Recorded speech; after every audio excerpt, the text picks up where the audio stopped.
Hi guys. Hello. Welcome back to the channel. This is going to be our second episode of our newly found collaboration with MelNetteLivingFreeZipcodeless And traveling on adventures.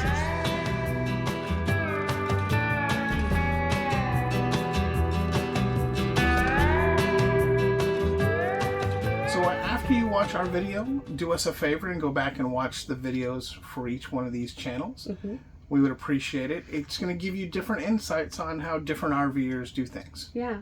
And after the fact, we will, once their videos are out as well, I will put ours as well as theirs all in a playlist, so they'll be really easy to find all our collabs we do with them. Yeah, we're going to make it easy for you to find those channels. Oh, yeah. All right, so let's get right into it. Today's topic is cooking in your RV. Do you actually cook in your RV or do you eat out?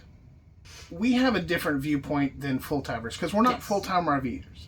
We have a home base. We're just part-time. We're part-time. We go out and we camp with friends and take some big adventures along the way. Yeah, we do go out for extended periods of time here and there. Not all the time, but we do camp at least once a month. Now, there are many RVers out there that don't cook inside their RV. Yeah. They don't use the oven at all. Yeah, for various reasons, and all of them are valid. If you don't like to use it, you don't like to use it. Whether it be you don't want to stink up the RV, you don't want the extra condensation, or you don't want to use that propane, because, let's face it, propane is expensive. Or you just don't like the way the RV oven cooks, which I completely understand. Yeah, I've got it dialed in to where I know what to expect from it now because I've used it so much. It's just trial and error with these damn things, but it works. And along the way, we have several different ways of cooking. So a lot of people cook outside. We do that as well. We have a grill. We actually have an air fryer as well that does roasting and different things. So we have multiple appliances to use to cook. Yeah, we even have an Instapot, and we have a slow cooker. But those have kind of taken a back burner to our air fryer, our Foodie air fryer. We kind of love that thing now. Yeah, our Ninja Foodie is basically, it's an all-in-one thing. So it can cook a lot of different things, a lot of different ways. It's very versatile. All right, so let's get into it, right? Okay. So when we start planning a trip, we have to look at food. Yeah. So first thing first, how long are we going to be gone? Yeah. If it's just for a weekend, easy peasy. We can go to the store, buy what we would normally buy for that 2, 3, 4 days, whatever it may be, and no problem. Yeah.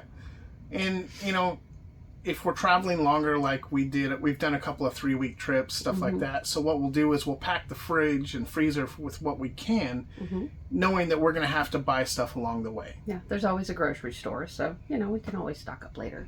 Yeah.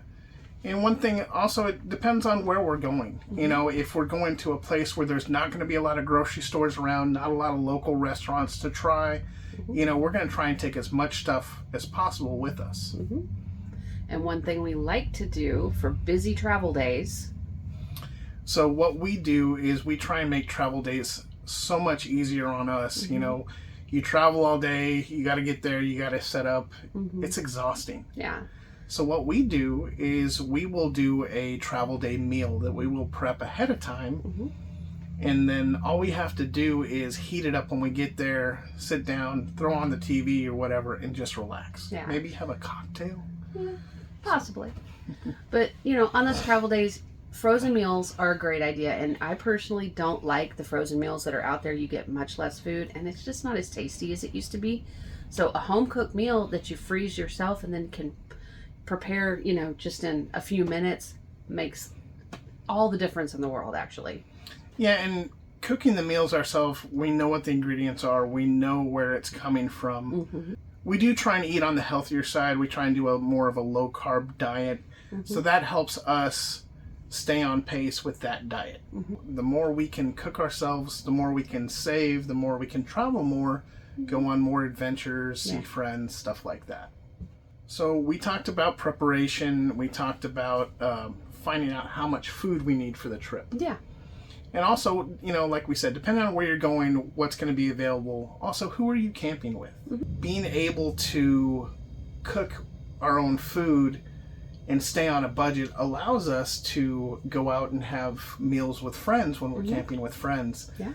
You know, we're definitely not opposed to going out to a restaurant, hanging out, and having fun.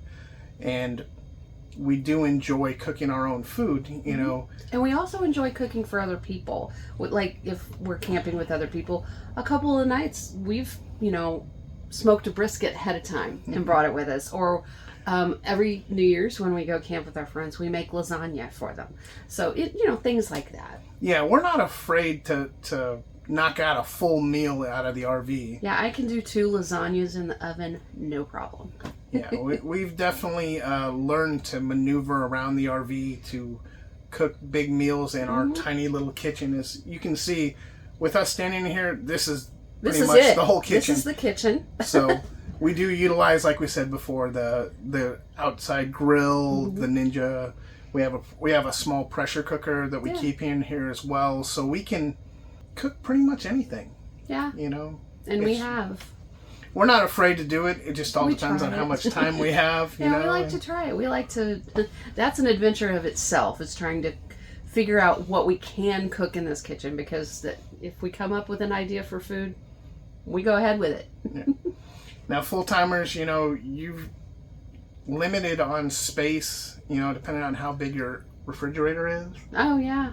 And, you know, maybe you just don't want to cook. I get it. Yeah. Yeah, there are those times that I just don't want to venture into the kitchen at all, at home either. And it's like, yeah, it's going out kind of night. You know? Yeah. And sometimes on travel days, you just don't want to do a damn thing. That's true. So let's boil it down. Do we cook an RV? Yes, absolutely. Do we like to go out and try new places? Yes. Absolutely.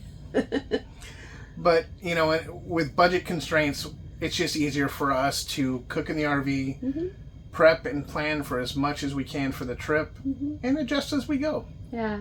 I like cooking in the RV. I like cooking, period, because I know what I love, and I know that when I cook something, the flavors are going to be the way I want them in the food. And, you know, when we're camping, I don't mind it one bit. Even if there's restaurants close by, I don't mind doing it. Well, I think that's all we have for you guys today. Let us know. Do you cook in your RV? Yeah. Do you use the dreaded RV oven? Let us know. We'd love to hear from you. And do you have any tips and tricks that might help us in our journeys? We want to hear from you. And again, check out the other channels. Yes, please do. And they're going to be linked down below. And I'll put their logos here and here. Well, until next time, guys, we'll see you out there. See you out there. Bye. Bye.